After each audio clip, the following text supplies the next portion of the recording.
What's up, Marvel Snappers, and welcome back to another video. Today we have a new hot location, which is the Wakandan Embassy. For those of you that don't know, a hot location lasts for 1 day and will appear in 60% of your games, which is more frequently than a featured location, so you can count on more games than not featuring this location. Wakandan Embassy gives all cards in your hand +2 power, and there's a number of cards that can take advantage of this. A common theme for the next month is likely going to be locations that benefit Black Panther, the new Battle Pass card. When you play Black Panther, it doubles in power. So by giving it +2 and bringing it to 6, it'll double to 12 over the normal 8, which makes it already a very high impact play. Now looking at some Pool 1 cards that combo well with this, we have Mr. Sinister, who is 2 energy and 2 power, and creates 1 Sinister clone with the same amount of power as Mr. Sinister. So if Mr. Sinister has been buffed up to 4 by Wakandan Embassy, you get a 4 power token as well, making this 8 power for only 2 energy, which is crazy strong. Next up we have Multiple Man, who in a similar vein, if you buff it up to +5, all copies will be at +5, and he leaves a copy behind whenever he would move. So you can create quite a lot of powerful Multiple Men, and this actually makes Multiple Man more consistent than normal, because previously you would need something like a Forge or a Hulkbuster to buff it up. But in this case, just the location will do it, and will already give you a head start on getting a lot of power on the board. Another Pool 1 card that actually works pretty well with this location is Moon Girl. Not only will she get a buff, if you have buffed up cards in your hand, you can make copies of those with the Moon Girl, so you can get more out of this location than normal.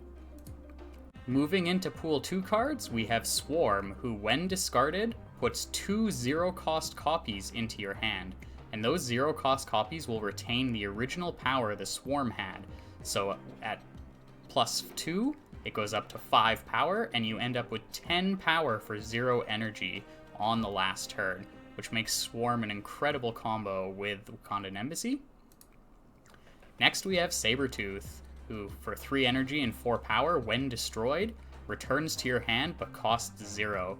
So similar to Swarm, if you can get this buffed up, then it just gives you more surprise power push on the final turn, because you can pick and choose where it goes based on how the board has already developed.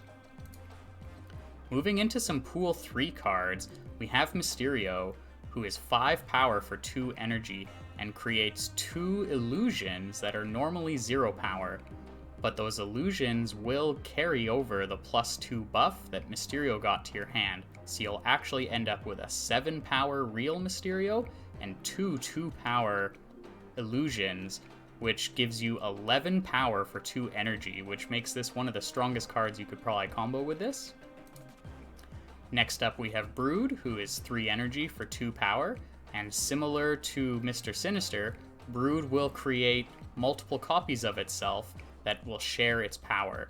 So if you get this buffed up by Wakandan Embassy, you'll actually create 12 power on the board for 3, since you get 2 Brood clones. Next up, we have Human Torch, who whenever it's moved will double in power. So by starting at 4 rather than 2, you're already 1 double up, and it's much easier to get Human Torch to 8, 16, or even higher. And in a similar vein, Deadpool is also fantastic with this location. When Deadpool's destroyed, it returns to your hand and doubles its power.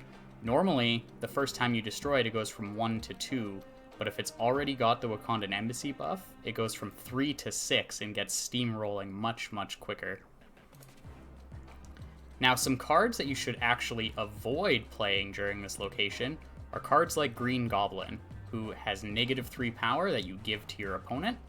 If Wakandan Embassy gives it +2, now it's only -1 and not worth the 3 energy investment. Similar to that, Hobgoblin from Pool 2, the -8 will become -6, still disruptive, but not worth the 5 energy. And one other card to avoid is Cerebro. Cerebro gives +2 power to the highest power among all of your cards. So if all of your cards are 2 power, they will all get +2. Wakandan Embassy is going to give some of those cards 4 power, and now Cerebro will only buff the 4 power cards, leaving the rest of your deck not functioning as intended. I hope that gives you some idea of where to start building around this hot location. One strategy tip to note is it might be worth holding off on some early plays until more locations reveal, so that more of your hand can get a buff.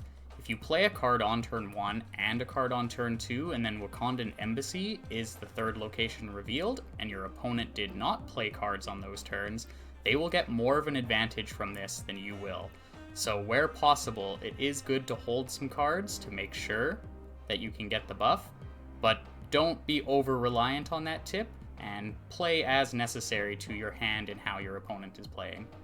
I hope you enjoyed the video, and if you did, don't forget to like and subscribe, and I will see you in the next one.